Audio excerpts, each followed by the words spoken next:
बात साबित हुई कि एक 17 लाख डॉलर के बंगले में रहने वाला शख्स भी अगर फैमिली को कत्ल करने के बाद खुद भी खुदकुशी कर सकता है तो गरीबों का आलम क्या होगा।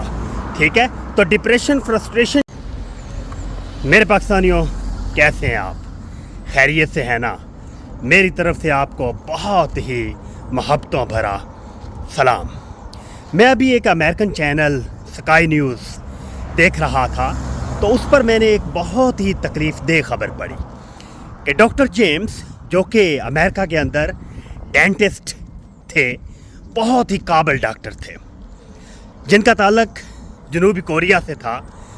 तो उन्होंने क्या किया कि अपनी 15 साला बेटी और 52 साला बीवी को गोलियां मारने के बाद अपने आप को भी गोली मारी और पूरे का पूरा ख़ानदान जो है उसका ख़ात्मा कर लिया अपने ही हाथों से।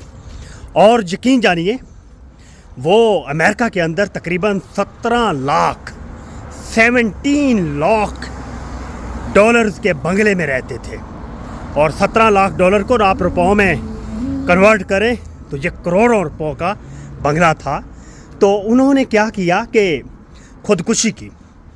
और अभी जो खबरें सामने आ रही हैं उनके मुताबिक उन्होंने डिप्रेशन, फ्रस्ट्रेशन का समटाइम्स उनके ऊपर हमला होता था।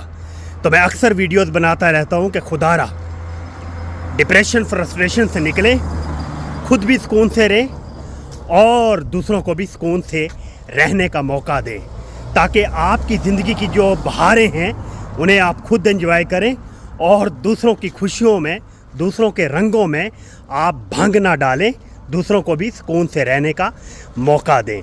तो जहाँ से ये बात साबित हुई कि एक 17 लाख डॉलर के बंगले में रहने वाला शख्स भी अगर फैमिली को कत्ल करने के बाद खुद भी खुदकुशी कर सकता है तो गरीबों का आलम क्या होगा। ठीक है, तो डिप्रेशन, फ्रस्ट्रेशन जो है, इसका गरीबी या अमीरी के साथ ताल्लुक़ नहीं होता। ये नफ्सियाती साइकोलॉजिकल इश्यूज़ है, इनको मिनिमाइज़ करने की भरपूर कोशिश करनी चाहिए। Wish you good luck.